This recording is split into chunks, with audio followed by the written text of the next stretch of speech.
You ever notice how some people walk into a room and, without saying a single word, everyone just shifts? The energy changes. People sit up straighter. The loud talkers get a little quieter. It's like a king just entered the building, but he ain't wearing a crown. What is that? Magic? Nah. It's power. Real power. And it's something you're not born with, you learn it. Today, I'm going to show you exactly how they do it. See, most people think being a leader is about giving orders, talking the loudest, or having a fancy title. That's amateur hour. That's the guy who needs to constantly remind you he's the boss. A real leader, a true operator, commands respect before he even opens his mouth. It's all about nonverbal communication. The stuff you're saying when you're not saying anything at all. Let's start with the basics, something so simple you'll laugh, but 99% of people get it wrong: your walk. How do you walk into a room? Do you rush in, looking down at your phone, kinda hunched over like you're trying not to bother anyone? Wrong. You're signaling that you're not important, that your time can be interrupted. You're prey. A leader walks with purpose. Not fast, not slow. Deliberate. Each step has a destination. Shoulders back, chest out, head held high. It's not about being arrogant, it's about occupying your space. You own the ground you walk on. When you walk like that, you're sending a subconscious signal to everyone: I am here. I am in control. My presence matters, try it. Next time you walk into a coffee shop, walk in like you own the place. Not in a jerk way, just with calm, solid confidence. See how people react. It's a game changer. Next up, your eyes. Where are you looking?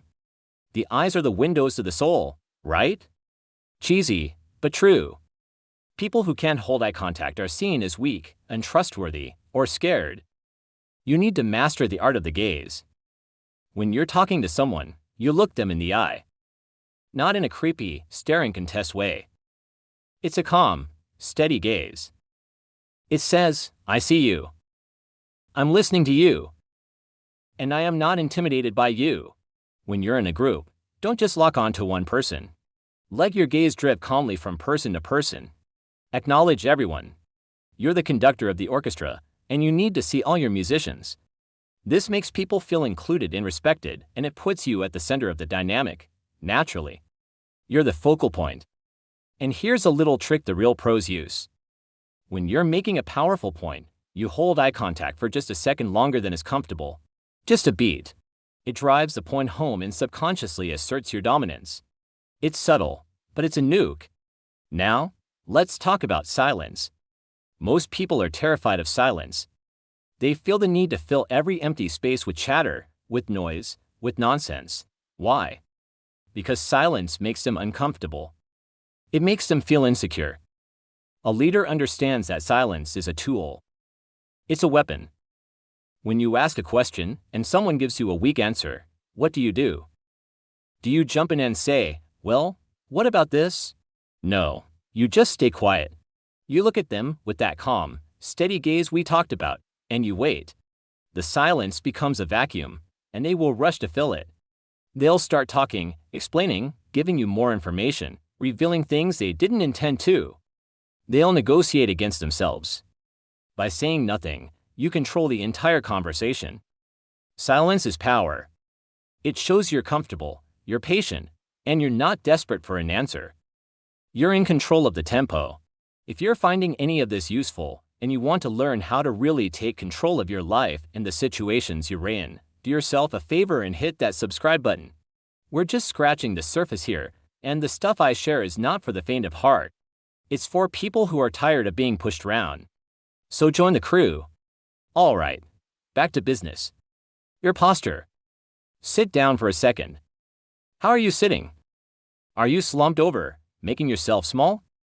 Or are you spread out a little, taking up space? This is called power posing, and even though some academics argue about it, in the real world, it works. When you take up more physical space, you project confidence. Think of a lion lounging in the sun. He's not worried. He's relaxed, open, and in charge. When you're in a meeting, don't hunch over the table. Lean back in your chair. Rest your arm on the back of the chair next to you. Put your hands behind your head for a moment. These are open, expansive postures. They signal that you are comfortable, relaxed, and in a position of authority. Compare that to the person with their arms crossed, hunched over, looking like they're trying to disappear. Who do you think has more influence in that room? It's not even a contest. Your body is screaming messages whether you like it or not. You might as well tell it to scream the right ones. Now, let's combine these. Imagine this scenario: you walk into a tense negotiation. You walk in deliberately, shoulders back. You don't rush to the table. You take a moment, survey the room, letting your calm gaze pass over everyone. You give a slight, almost imperceptible nod to the main person. You sit down, not hunched, but leaning back slightly, taking up your space. They start talking, laying out their demands. You listen. You don't interrupt. You just listen, maintaining relaxed eye contact. When they're done, you don't jump in with a counteroffer. You pause. You let the silence hang in the air for a few seconds. It feels like an eternity to them. Then, you lean forward slightly, look them dead in the eye, and you speak quietly, calmly. See the difference? You haven't yelled. You haven't threatened. You haven't even said much. But you've completely dominated the interaction. You've established yourself as the one with the power, the one who is not rattled, the one who is in control. This is the art of unspoken command. It's psychology in motion.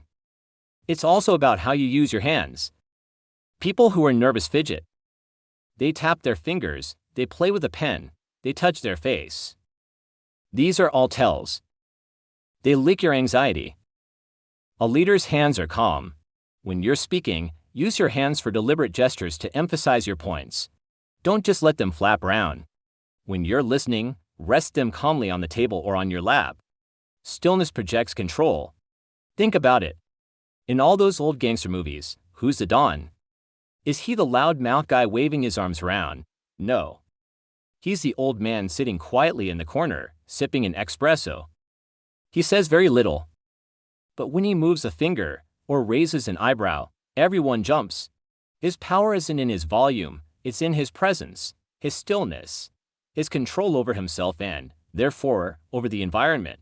This isn't about becoming a movie character. This is about understanding the signals you're sending to the world every single second of every single day. People are judging you, sizing you up, deciding if you're a leader or a follower, a predator or prey, based on these nonverbal cues. And most of the time, they don't even know they're doing it. It's a primal, lizard brain thing. So, your homework is this. Start observing. Watch people in power. Watch CEOs, politicians, the quiet guy in the corner of the bar that everyone seems to respect. Don't listen to what they say. Watch what they do. Watch how they walk, how they sit, how they use their eyes, how they use silence. You'll start to see the patterns. You'll see the code. Then, start practicing one thing at a time. For a week, just focus on your walk. The next week, focus on your eye contact. Then your posture. Don't try to do it all at once. You'll look like a malfunctioning robot. Build these habits one by one until they become second nature. Until they become who you are. Because true respect isn't given. It's not requested. It's commanded. And the most powerful commands are the ones that are never spoken. Now, I want you to do something. Don't just click away to the next video. Go down to the comments and tell me which one of these techniques you're going to try first. The walk, the eye contact. Using silence? Commit to it. Write it down. Putting it out there makes it real.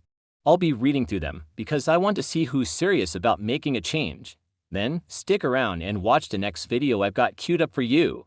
It's about the single biggest mistake people make when trying to be persuasive. You're not gonna want to miss it.